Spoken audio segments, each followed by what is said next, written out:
Mani elim, illatim, oyginidagi go'zal axloq degan libosi bor millatim. Qo'lini ko'ksiga doim bosgan o'zbekim. Mani elim, g'ururim, jonim fido bo'lsin agar mani kamida har dam. Salomaligi bor, oqibatda oxiridagi moddam. Xotirjam o'zbekim, mani millatim, donishmand devonxonam. Bu yerlarni kezdi bo'lib har yoqli xarobotilar. Devonayu mashoyix abdollar, Ibn Sino bobolarim, Hazrati Naqshband darajati ulug'lar, balogardonlar. Terani koinot sirlarini bilishni istar hamon bu odam zot. Hozirgi kunda ham noayon bardavom. Endi aniqlanayotgan bashoratni bilar edi kim? Ulug'bek bobom.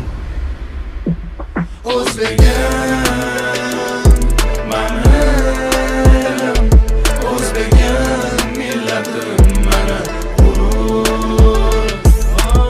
Zaminim elim go'da yanada bepayon, har tomonda Samarqand, Buxoroda Xiva tomon. Bo'ldimga doimani, yana bu markazim dono dunyoning olamida mani. Olamida mani. Minnatdorman, shukr qilarim bor kecha-yu kunduz. Ota-onamning bergan tarbiyatini haqini ado etib bo'lmas ekan hanuz. Nechun ular bunday mehribon, borliklari bir